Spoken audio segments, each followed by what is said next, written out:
கலந்து கொண்டோம். அன்னைக்கு அதில் வந்து துணை முதல்வராக மாண்புமிகு விளையாட்டுத்துறை அமைச்சர் உதயநிதி அவர்களை அறிவிக்கணும்னு முன்னாள் மத்திய அமைச்சர் பழனிமாணிக்கண்ணன் கேட்டுக்கிட்டாங்க. அதுபடி அறிவிப்பாங்கன்னு எதிர்பார்த்து நின்றுக்கிருக்கோம். அவர் வந்தால் வருங்கால இளைஞர்களுக்கு ஒரு உற்சாகத்தையும் எழுச்சியும் ஊற்றும். வருங்கால திமுகவுக்கு பெரிய புத்துணர்ச்சியாக இருக்கும்னு எதிர்பார்க்குறோம். தமிழக முதலமைச்சர் அறிவிப்புக்காக காத்து கொண்டிருக்கின்றோம்.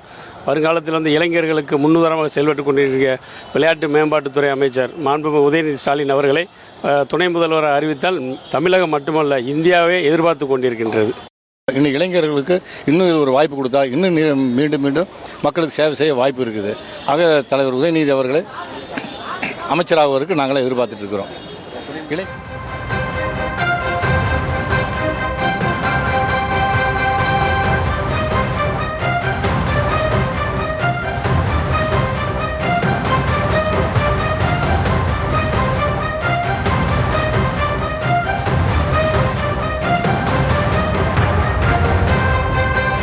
கலந்து கொண்டோம்.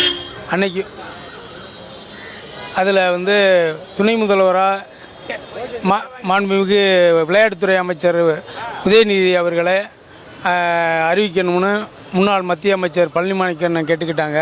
அதுபடி அறிவிப்பாங்கன்னு எதிர்பார்த்து நின்றுக்கிருக்கோம். அவர் வந்தால் வருங்கால இளைஞர்களுக்கு ஒரு உற்சாகத்தையும் எழுச்சியும் ஊற்றும். வருங்கால திமுகவுக்கு பெரிய புத்துணர்ச்சியாக இருக்கும்னு எதிர்பார்க்குறோம். தமிழக முதலமைச்சர் அறிவிப்புக்காக காத்து கொண்டிருக்கின்றோம்.